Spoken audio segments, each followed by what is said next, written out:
I have an older brother. It's interesting. He took after my mom's side of the family, so he's very white in complexion. And growing up, it gave us a whole different kind of sibling rivalry. Like, he would always get really jealous because my mustache grew in first. Laugh it up, white ladies. Laugh it up. I was brought up Muslim. I'm not religious now. I don't cover myself. I choose not to. Although it is my heritage, so you make exceptions on poker night. I get very religious. Is the Islamic girl bluffing? What cards does she have up the sleeve of her face? What cards? It's interesting because the things that used to embarrass me the most growing up are now the things that empower me the most in my act. I grew up in a really white neighborhood, and being Pakistani was never seen as the coolest thing in the world. You know, no one brought their burqa Barbie to school. Shahinda played by herself. Hey, Barbie, Ken, why don't you guys come over to my house for recess? I'll make some curry, some samosas. I'll show you my ankles. No, I won't. So I wouldn't tell people where I was from, but you can't really hide that, because my dad would pick me up every now and then. Not all the time. I knew the days my dad was coming, not because he told me or I saw his car. The whole school would hear him driving in like the biggest stereotype in the world, windows down on the minivan, blaring the Bollywood Top 40, full blast. The whole school would hear,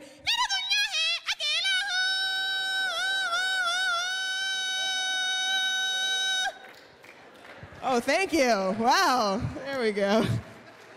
I had no idea that was such a big hit in Toronto. Next on Easy Rock. I would hear that song and I would just turn the other way, just pretend I didn't see him, which would make things worse, right? Because then he thought he needed to be more obvious. Hey, Sabrina! Are yaar, idhar aao. I'm your father!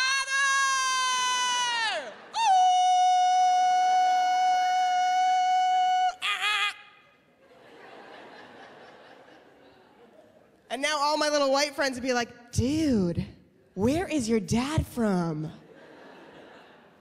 I'd be like, my dad. He's black.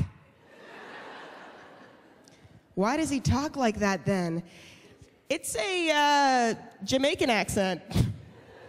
Gotta go, Chairman, I'll see y'all in English class tomorrow now. Because I guess this is how I thought Jamaican people walked. It's a very white neighborhood I grew up in.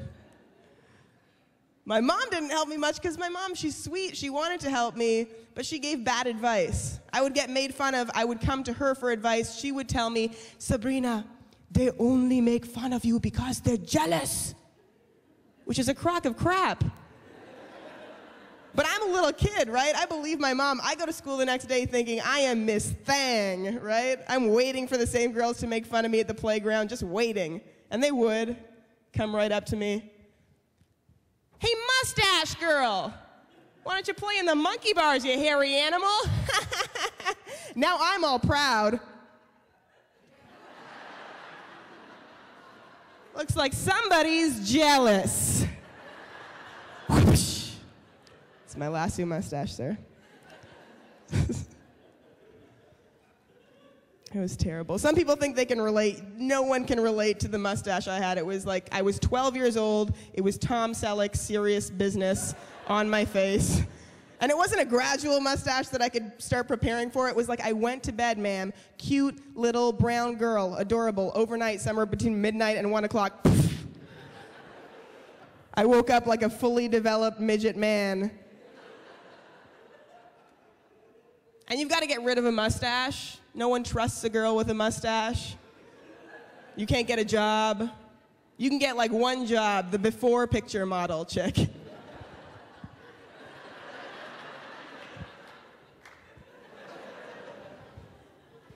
I would have been good at it, but I got rid of my mustache with electrolysis, which was super painful, and I had like the meanest lady ever doing my electrolysis. She was this old Russian lady, and she acted like it was my fault when the hairs grew back. Like I ran home after appointments and watered my upper lip with Pakistan juice. She'd just stand at the doorway as I was walking in front of people on the street, just yelling, "What's wrong with you? You're like Harry Potter."